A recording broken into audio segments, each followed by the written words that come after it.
Ya, baik, Bismillahirrahmanirrahim. Assalamualaikum warahmatullahi wabarakatuh. Kaifa halukum, anak kelas 8A. Hari ini pertemuan kita by virtual. Jadi nanti akan setelah ini akan sudah share di WA dan kita akan ketemu di YouTube ya. Jadi silahkan bagi yang sudah mengakses YouTube, silahkan absen di kolom komentar nanti. Itu jatuh sesuai jam pembelajaran PAI, itu jatuhnya akan ada kehadiran tepat waktu ya. Jadi terus yang kedua saya mohon maaf pertemuan Jumat kemarin karena selisih jam waktu belum bisa hadir juga, maka akan dirapel di materi akan diberikan dirapel di pertemuan kita hari ini melalui video ini ya. Saya akan share screen perihal materi PAI yaitu di sini ada buku digital mengenai PAI ya, relate sekali dengan materi kita hari ini yaitu pengertian iman kepada kitab-kitab Allah. Ya, di pertemuan sebelumnya kita sudah membahas arti iman. Lalu kenapa sih kita harus percaya sama kitab-kitab yang diturunkan Allah, bukan cuma hanya Al-Quran, tapi kitab-kitab yang sebelumnya diturunkan kita juga harus mengimani. Mengimani kitab-kitab yang sebelumnya diturunkan itu sama seperti juga kita mengimani para nabi yang telah diutus oleh Allah sebelumnya. Ya, sebagaimana di Al-Maidah di sini ada di Al-Maidah ayat 16, yahdi bihil a'udzubillahi minasyaitonir rajim, bismillahirrahmanirrahim, yahdi bihillahu man ittaba'a ridwanahu subulas salami wa yukhrijuhum minadh-dhulumati ilan nur biidnihi wa yahdihim ila siratim mustaqim. Dengan kitab itulah Allah memberikan petunjuk. Jadi utamanya dengan adanya kitab-kitab ini itu adalah utamanya petunjuk buat kita para manusia ya, pada orang-orang yang mengikuti keriduannya dan ke jalan keselamatan dengan kitab-kitab yang diturunkan oleh Allah, mengeluarkan orang-orang itu dari gelap gulita kepada cahaya dengan izinnya dan menunjukkan ke jalan yang lurus. Jadi kitab ini adalah petunjuk kita, adalah panduan hidup kita yang untuk apa? Mengeluarkan kita dari kegelapan menuju ke cahaya, menuju ke kebenaran. Nah, sebagaimana yang kita tahu, ada 4 kitab yang diturunkan oleh Allah Subhanahu wa taala ke dunia ini. Allah juga memberikan nama-nama untuk kitab-kitab tersebut ya.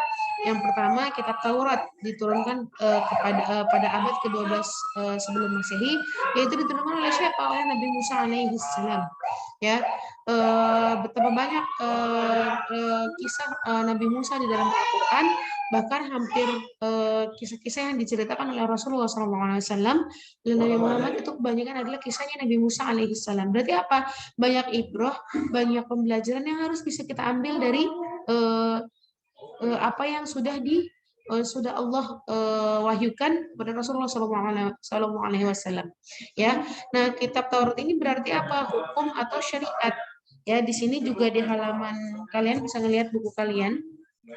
Ya, buku kalian halaman sebentar, halaman 11 ya. Kitab Taurat itu artinya apa? Nama kitabnya berarti hukum atau syariat ya. Di halaman 11 silakan dilihat, bisa sambil lihat buku kalian. Nah, pada saat itu Nabi Musa alaihissalam diutus oleh Allah untuk berdakwah kepada Bani Israel. Oleh karena itu tepat sekali kalau kita meyakini bahwa kitab Taurat diperuntukkan sebagai pedoman dan petunjuk hidup bagi kaum Bani Israel saat itu. Adapun bahasa yang digunakan dalam kitab ini adalah apa? Kitab yaitu bahasa Ibrani. Ya, jadi kitab ini diturunkan kepada Nabi Musa untuk bangsa Bani Israel, untuk bangsa Bani Israel. Ya, yang waktu dulu diturunkan di mana? Di Mesir. Nabi Musa berada di Mesir, diturunkan di situ untuk apa? Untuk hanya bangsa Bani Israel. Ya, sebagaimana sebagai muslim kita sangat meyakini akan berada kitab Taurat. Jadi kita bukan cuma harus meyakini, makanya rukun imannya bukan hanya meyakini Al-Qur'an, tapi meyakini beriman kepada kitab-kitab yang sebelumnya sudah diturunkan kepada rasul-rasul kita, kepada nabi-nabi kita, dan apalagi kita juga harus tambah yakin mengimani kitab yang sudah diturunkan oleh Rasulullah SAW, yaitu Al-Qur'an ya. Nah, sebagai muslim kita sangat meyakini akan keberadaan kita atau akan keberadaan Taurat ini, harus beriman ya, sebagaimana yang telah dimaktubkan, yang Allah berfirman di surat Al-Mu'minun ayat 49, yaitu apa? Walaqad ataina Musal kitaba la'allahum yahtadun. Dan sungguh telah kami anugerahkan kepada Musa alaihi salam kitab Taurat agar mereka Bani Israel mendapat petunjuk, ya. Nah, itu juga termaktub dalam Al-Qur'an, terperihal dengan kabar telah diturunkannya Taurat ini.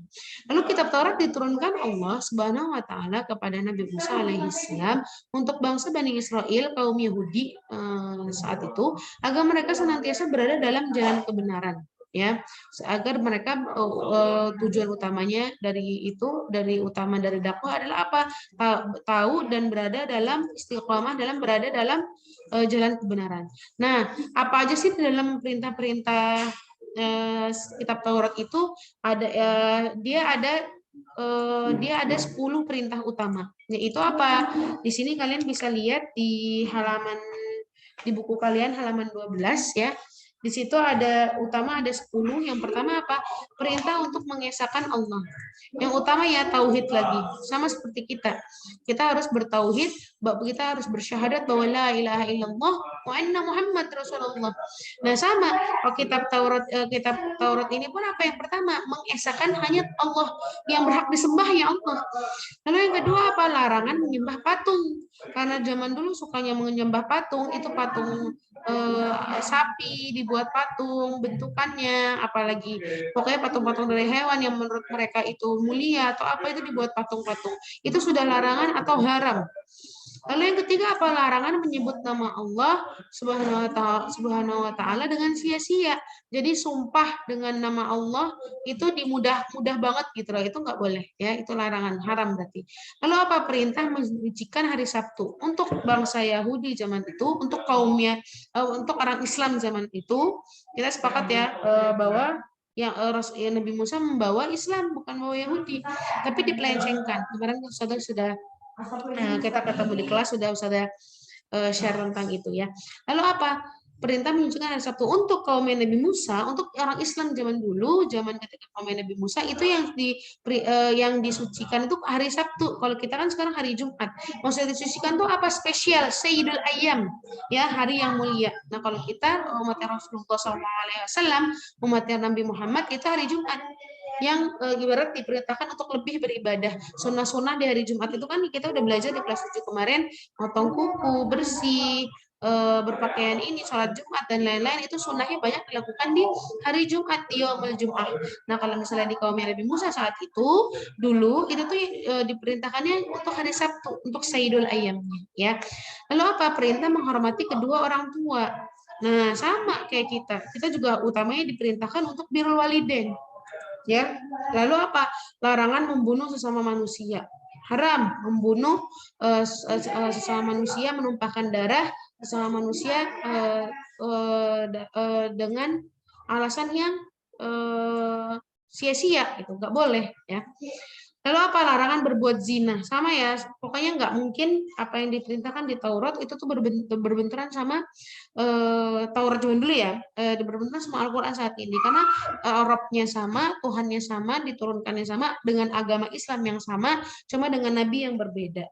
Nah, kecuali kitab-kitab Taurat yang saat ini kita temukan dipelencengkan oleh orang-orang kafir. Nah, itu makanya ada kitab selanjutnya diturunkan, yaitu untuk membenarkan apa yang sudah Allah turunkan. Nah, itu ya. Lalu yang ketujuh, yang kedelapan larangan mencuri, yang kesembilan larangan menjadi saksi palsu, dan larangan mengambil hak orang lain. Nah, itu ya. Jadi 10 utama perintah yang ada di kitab Taurat. Nah, lalu apa? Kitab kedua yang diturunkan yaitu adalah kitab Zabur yang diturunkan pada abad ke-10 sebelum Masehi, yang diturunkan oleh siapa? Nabi Daud alaihi salam, untuk bangsa Israel juga, untuk Bani Israel juga. Tapi agamanya tetap Islam, ya, hati-hati, bukan Yahudi, tapi itu untuk Bani Israel menurunkan agama Islam ini diturunkan pada 10 sebelum Masehi di daerah Yerusalem atau sekarang itu daerah Palestina dan sekitarnya. Adapun dituliskannya dalam bahasa apa? Dalam bahasa Kipti. Nah, kalian bisa lihat halaman 11. Arti dari Zabur sendiri pun artinya apa? Nyanyian rohani. ya. Makanya mungkin Allah alam bisawab, Nasrani itu kalau ibadah tuh Nasrani hari ini di ibadahnya itu nyanyi-nyanyi, mungkin dari sini nih, dari Zabur ini, tapi karena sudah dipelencengkan, padahal sudah ada yang baru nih yang terupgrade Islam ini, tapi tidak mau mengikuti itu ya. Sebagaimana di firman Allah Subhanahu wa taala di surat Al-Isra ayat 55, A'udzubillahi minasyaitonirrajim. Bismillahirrahmanirrahim. Wa rabbuka a'lamu bima fis samawati wal ard wa laqad faddalna ba'dhan nabiyyina 'ala ba'dhi wa ataina Dauda zabura. Ya.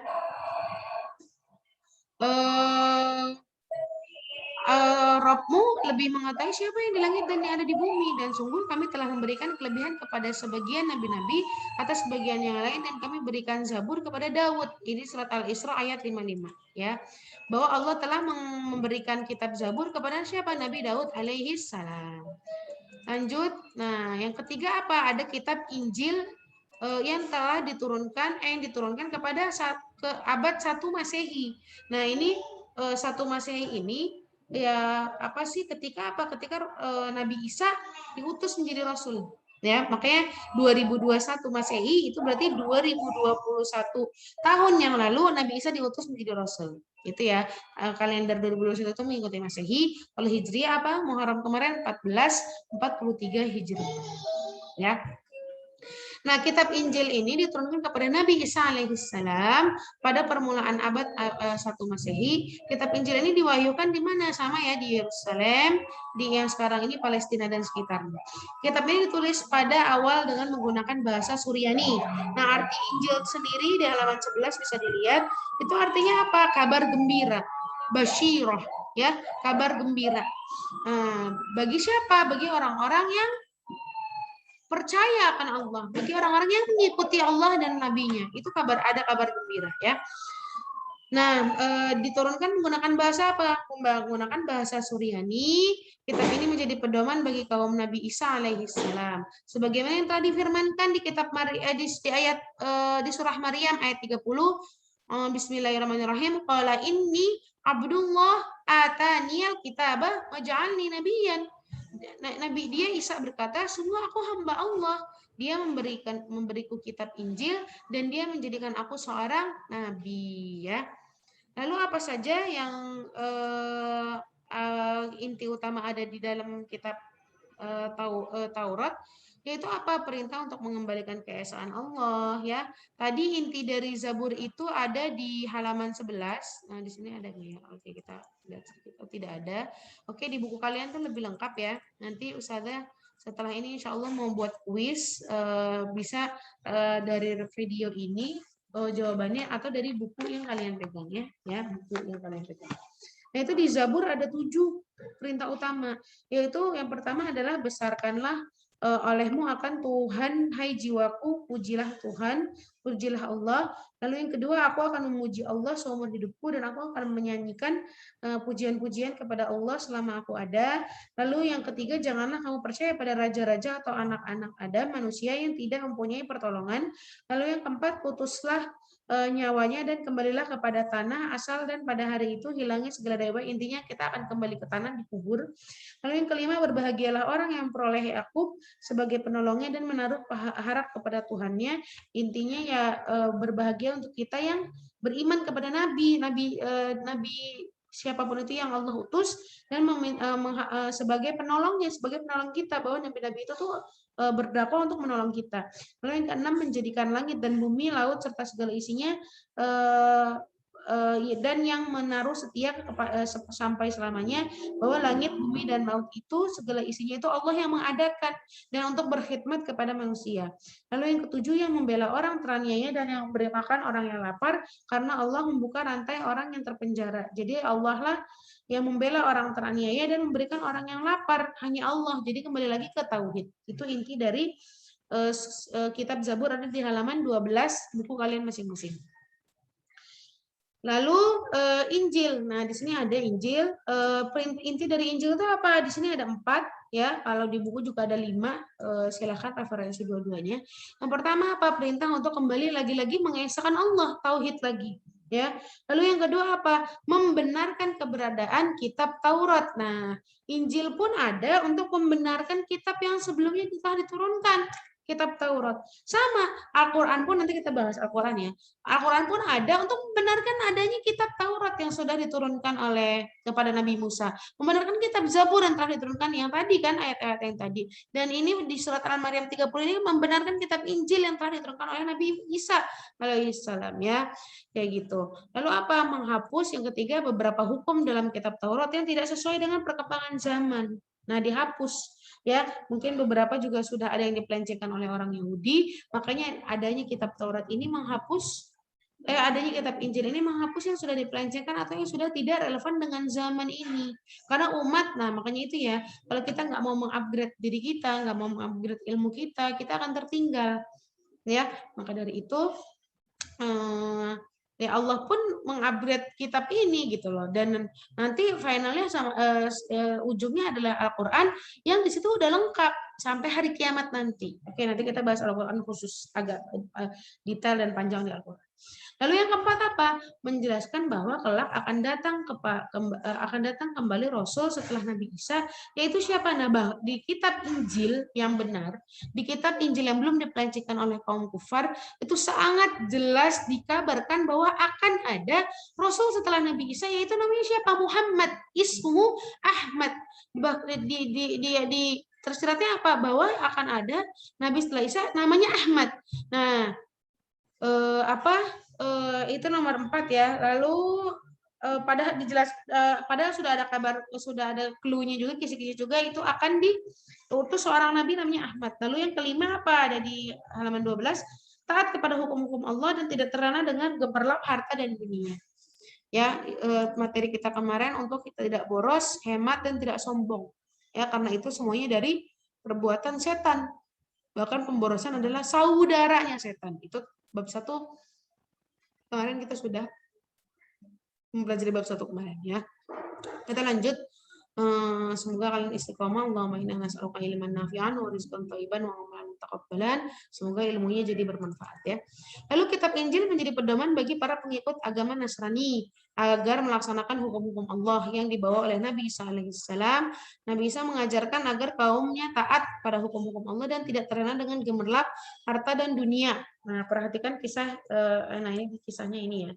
Kisah Nabi Isa dengan temannya yang serakah. Nah, ini relate sama materi kita bab 1 kemarin, jangan serakah. Ya, kita lanjut ke nanti mungkin pertemuan selanjutnya bisa kita bahas kisah-kisah di balik para nabi-nabi kita yang diberikan amanah kitab Taurat, Zabur dan Injil. Kita masuk ke Al-Qur'an. Masya Allah, tabarakallah, yaitu adalah kitab kita ya. Kita sepakat semuanya di sini adalah umat Rasulullah SAW, di mana Rasulullah SAW ini adalah kitabnya adalah apa? Al-Qur'an. Ya, Al-Qur'anul Karim yang sudah terupdate, yang sudah di-upgrade yang sudah terupdate, yang sudah di-upgrade, yang sudah terbaru, yang relevan sampai akhir zaman nanti. Nah, Al-Qur'an ini apa? Kitab Al-Qur'an merupakan kitab yang diturunkan oleh Allah Subhanahu wa taala kepada nabi dan rasul yang terakhir, yaitu Nabi Muhammad Rasulullah SAW. Kitab Al-Qur'an ini sebagai penyempurna ya dan membenarkan kitab-kitab sebelumnya. Al-Qur'an sendiri ada di halaman 11, yaitu adalah bacaan diturunkan dengan berbahasa Arab yang sama-sama kita tahu, dan diturunkan pada abad ke-7 Masehi atau 611, bukan ke-7 Masehi, ke-700 Masehi, abad ke-7 itu 700-an, itu 611 sampai 632 Masehi. Lalu sebelum hijrah ke Madinah itu turunnya di mana? Di 2 tempat, di Makkah dan di Madinah ya. Nabi Muhammad sama-sama di tanah Arab ya, dua-duanya. Nabi yang menerima siapa? Rasulullah SAW, Nabi Muhammad. Lalu untuk bangsa siapa? Seluruh umat Islam. Nah, kalau yang sebelum-sebelumnya itu diturunkan hanya untuk Bani Israel, maka ini untuk semuanya. Mau Bani Israel, mau orang Indonesia, mau orang mana. Kenapa? Karena dulu Nabi itu, memang nabi yang kita percayakan tuh, bukan percayakan, yang harus kita tahu tuh 25. Tapi Nabi itu banyak. Rasul ada 313, Nabi itu sekitar 1.200-an atau 2.000-an yang saya lupa. Nanti saya share insya Allah hadisnya.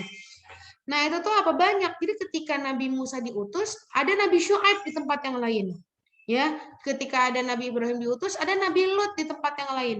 Nah, ketika Nabi karena Rasulullah SAW sebagai khatamul anbiya, jadi apa Nabi saat itu, Nabi Isa, Nabi Musa itu hanya diturunkan kepada Nabi bukan diturunkan, hanya eh, diperintahkan untuk berdakwah kepada Nabi di Israel karena kepada Bani Israel.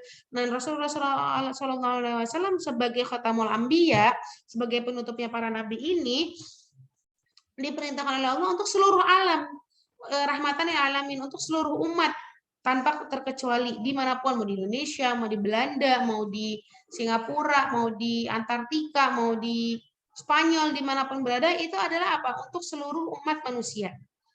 Sebagaimana difirmankan di dalam surat Al-Imran ayat 3, Bismillahirrahmanirrahim, Nazzala 'alaikal kitaba bil haqqi musaddiqan lima baina yadayhi wa anzalat Taurata wal Injil. Dia menurunkan kitab Al-Qur'an kepadamu Muhammad yang mengandung kebenaran, bil haqqi, membenarkan kitab-kitab sebelumnya, musaddiqan lima baina yadayhi wa anzalat Taurata wal Injil. Apa? Mengandung kebenaran dan membenarkan kitab-kitab yang sebelumnya diturunkan, yaitu apa? Taurat dan Injil. Di sini yang di-tag hanya Taurat dan Injil. Ya. Nah, itu di surat Al-Imran ayat 3. Bahkan Al-Quran ini pun membenarkan adanya kitab-kitab sebelumnya. Nah, itu tujuan utama kita pembelajaran kita hari ini apa? Untuk beriman bahwa kita harus mengimani kitab-kitab sebelumnya, sebagaimana itu adalah perintah Allah Subhanahu wa taala dan Rasulullah, ya. Setelah wahyu pertama turun di Gua Hiro, turunlah wahyu-wahyu berikutnya sampai seluruhnya diturunkan oleh Allah Subhanahu wa taala di dua tempat tadi, di Makkah dan Madinah. Secara umum ada berapa pokok yang diturunkan di dalam Al-Qur'an, ya. Secara umum di halaman 12 itu ada 5 dan di sini juga ada 5. Yang pertama apa? Akidah, balik lagi mengesahkan Allah, ya, yaitu hal-hal yang berkaitan dengan keyakinan seperti mengesahkan Allah dan meyakini malaikat-malaikat Allah, rukun-rukun iman, ya, rukun-rukun iman lainnya itu harus kita imani. Lalu akhlak budi pekerti, yaitu berkaitan dengan pembinaan akhlak mulia dan menghindari akhlak tercela. Ya, suri tauladan kita adalah siapa? Rasulullah SAW. Kalau kamu pengen tahu akhlak, kalau kamu pengen tahu, gini, Rasulullah adalah Al-Quran yang berjalan. Jadi akhlaknya Rasulullah yang Rasulullah cerminkan, yaitu adalah yang diperintahkan di dalam Al-Quran. Ya. Lalu yang ketiga apa? Ibadah, yakni yang berkaitan dengan tata cara beribadah seperti sholat, zakat, ibadah yang lainnya itu tercantum, termaktub dalam Al-Quran semua. Lalu yang keempat apa? Muamalah, yakni berkaitan dengan tata cara berhubungan kepada sama manusia. Ya, bagaimana berinteraksi kepada orang tua, bagaimana berinteraksi kepada guru, bagaimana berinteraksi kepada teman.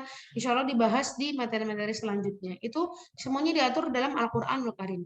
Lalu yang kelima tarikh. Nah, ini yang nggak kalah penting yang harus kita pelajarin, yaitu sejarah. Betapa pentingnya sejarah, yaitu kisah orang-orang dan umat terdahulu.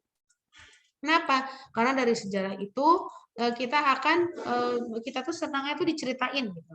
Ya, bahkan seperti isi Al-Quran adalah kisah. Kenapa? Bisa diambil pembelajaran dalam kisah itu, penyemangat kita untuk ke depannya, gitu ya. Lalu apa? Kitab-kitab yang diturunkan Allah kepada manusia melalui para utusannya dimaksud agar jadikan petunjuk bahwa keberadaan manusia di muka bumi ini. Karena manusia diciptakan oleh Allah, maka hanya kepadanya manusia menyembah. Kembali lagi hanya kepada Allah. Lalu Allah menciptakan manusia dengan penciptaan yang sempurna, diberi akal, hati nurani, dan nafsu. Hal ini dimaksudkan agar manusia menjadi khalifah, menjadi pemimpin di atas muka bumi ini sebagaimana tujuannya diciptakan, ya. Waktu itu kemarin saya udah cerita tentang tujuan kita tuh apa sih diciptakan, tentang kisah Nabi Adam di surga sampai diturunkan, ya kita memang diciptakan untuk menjadi khalifah, menjadi pemimpin di atas muka bumi ini.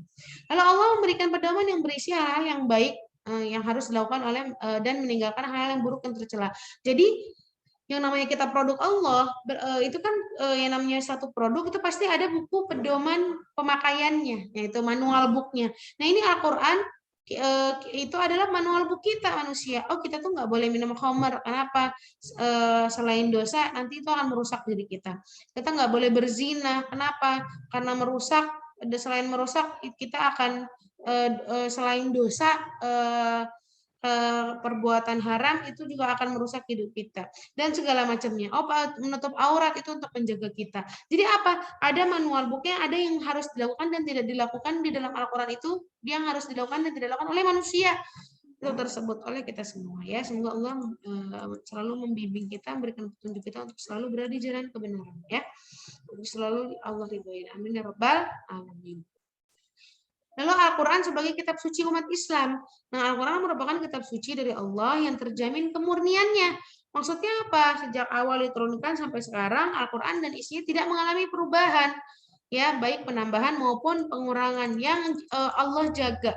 Nah, gini, saudara, kenapa Allah membiarkan Taurat dan Injil itu dirubah? Apa Allah? Karena apa? Karena akan ada sama Allah akan ada dibenarkan lagi. Gitu loh. Jadi dibiarkan salah, tapi nanti akan dibenarkan. Tapi Al-Quran ini sudah dijamin, disegel bahwa Allah akan menjaganya secara langsung sampai hari kiamat nanti. Kenapa? Karena tidak ada nabi yang diutus lagi dan tidak ada kitab yang diturunkan lagi. Ya, maka dari itu Allah akan menjaga Al-Quran ini sampai kiamat nanti. Masya Allah, tabarakallah. Jadi buat orang-orang kafir di luar sana, buat orang-orang yang ingin merusak Islam, membuat makar, Islam ini akan dijaga oleh Allah sampai hari kiamat nanti. Oleh siapa? Oleh kita yang diizinkan oleh Allah untuk menjaga Islam ini, untuk menjaga agama ini. Oleh para hufaz, hafizoh yang akan menjaga Al-Quran ini. Ya, makanya kita harus semangat terus dalam menuntut ilmu, dalam menghafal Al-Quran, insya Allah. Semoga Allah mudahkan ya. Lalu Allah Subhanahu wa taala telah menjamin kemudahan Al-Qur'an di surat Al-Hijr ayat 9. Inna nahnu nazzalna dzikra wa inna lahu lahafidhun. Sungguhnya kamilah yang menurunkan Al-Qur'an dan pasti kami pula yang memeliharanya, yang akan menjaganya. Nah, itu ya, segelnya ya di surat Al-Hijr ayat 9 ini, bahwa kami yang menurunkan dan juga kami yang akan menjaganya. Ya, Allah sendiri yang akan menjaganya. Ya, lalu Al-Quran tidak hanya terjaga secara tertulis dalam mushaf seperti yang kamu lihat sehari-hari, Al-Quran juga terjaga dalam, oke kita gedein ya, Al-Quran juga terjaga dalam hati dan pikiran para penghafal Al-Quran yang jumlahnya jutaan. Nah, makanya kenapa ada hafiz-hafizah, sedangkan banyak kita dengar yang hafiz-hafizah Injil atau Taurat, tapi banyak sekali yang kita dengar hafiz-hafizah Al-Quran. Salah satunya melalui mereka lah menjaga hafalan, menjaga Al-Quran ini. Masya Allah, tabarakallah ya. Lalu dalam sejarah tercatat bahwa Al-Quran tidak diturunkan sekaligus kepada Rasulullah SAW. Seluruh ayat-ayat Al-Quran diturunkan secara bertahap, sedikit demi sedikit, dan berangsur-angsur yang kurang lebih 22 tahun, 2 bulan, 22 hari, atau 23 tahun. Yang sama-sama kita tahu, Rasulullah 23 tahun berdakwah, 13 tahun di Mekah, dan 10 tahun di Madinah. Nah ini ya, 22 tahun, 2 bulan, 22 hari. Jumlah surat dalam Al-Quran ada berapa? 114 surat. Ditinjau dari masa turunnya, surat yang diturunkan sebelum Rasulullah SAW hijrah ke Madinah dinamakan surat Makkiyah yang turun di Mekah. Sedangkan surat yang diturunkan secara hijrah ke Madinah disebut surat Madaniyah. Jadi jadi surat yang diturunkan setelah Rasulullah berhijrah ke Mekah, ke Madinah, itu namanya surat Madaniyah. Ya. Umat Islam yang menjadikan Al-Quran sebagai pedoman dalam kehidupan sehari-hari sudah tentu akan menjadikan hidupnya terarah dan selamat sampai tujuan hidup yang sebenarnya. Nah, itu manual bukti. Tujuan hidup sebenarnya adalah bahagia di dunia dan akhirat. Ya Rabbana atina fid dunya hasanah wa fil akhirati hasanah wa qina adzabannar. Itu esensi dari tujuan hidup kita. Ya Allah, minta bahagia dunia akhirat. Sebagaimana umat Islam, kita harus mencintai Al-Quran dan bertekad untuk menjaga serta mengamalkan isinya. Ya, perhatikan kisah. Nah, di sini ada kisah lagi. Nanti insya Allah di pertemuan selanjutnya kita bahas. Ya, oke. Itu tadi sudah jelaskan 4 kitab yang diturunkan oleh Allah dari Taurat, Zabur, Injil, dan Al-Quran. Oke. Nah, untuk selanjutnya pertemuan kita adalah membahas apa sih perbedaannya kitab dengan suhuf ya. Ustadzah rasa cukup sekian penjelasan Ustadzah hari ini di 4 kitab itu sampai tadi Al-Qur'an ya. Di sini juga di halaman 13 bisa kalian lihat. Bisa kalian lihat di halaman 13 itu, bentar. Ya, keutamaan Al-Quran yaitu isi kandungannya lengkap karena mencakup segala aspek kehidupan yang tadi ya sudah ya, isinya sesuai dengan perkembangan zaman, susunan bahasanya yang sangat indah, membaca dan mendengarkannya merupakan ibadah, memuliakan akal pikiran manusia, menjadi penawar penyakit, membenarkan keberadaan kitab-kitab Allah yang terdahulu dan menyempurnakan hukum-hukumnya. Sebagai mukjizat Nabi Muhammad SAW yang paling besar, tidak pernah mengalami perubahan karena terpelihara kemurniannya hingga akhir zaman, memadukan antara ilmu, iman, dan amal perbuatan. Ya, cukup sekian penjelasan pada hari ini. Insya Allah selanjutnya kita bahas tentang Al-Quran lagi dan perbedaan kitab dan sunnah. Ya, setelah ini Ustazah akan berikan link kuis juga insya Allah.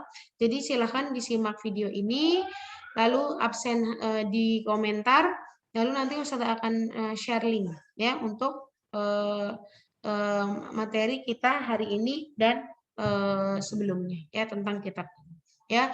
Jazakumullah khairan. Stop share dulu. Jazakumullah khairan bagi yang sudah menyimak dan sudah absen, yang sudah hadir. Semoga Allah meridhai pertemuan kita hari ini. Semoga jadi ilmu yang bermanfaat, amal jariah.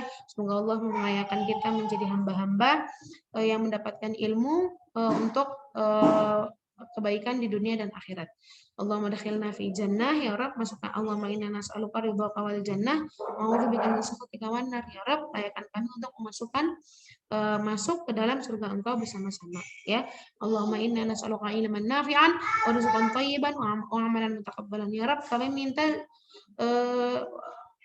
ilmu yang bermanfaat, ilman nafi'an wa rizqan thayyiban, rizki yang baik buat kami, wa amalan mutaqabbalan, dan amal-amal yang Engkau terima. Amin ya rabbal alamin. Kita tutup dengan istighfar 3 kali kafaratul majlis. Nastaghfirullahaladzim, nastaghfirullahaladzim, nastaghfirullahaladzim. Subhanakallahumma wa bihamdika asyhadu an la ilaha illa anta astaghfiruka wa atubu ilaik. Sekali lagi jangan lupa absen, ada absen sesuai dengan jam pembelajaran PAI. Syukran. Wassalamualaikum warahmatullahi wabarakatuh. Ma'assalamah, sehat selalu. Semoga Allah melindungi kita dari mara bahaya, wabah dan segala macamnya. Jangan lupa berbakti sama orang tua, itu adalah kunci sukses di dunia dan akhirat. Utamanya juga jangan pernah meninggalkan sholat. Ya, wassalamualaikum warahmatullahi wabarakatuh. Ma'assalamah, sampai ketemu di lain. Assalamualaikum.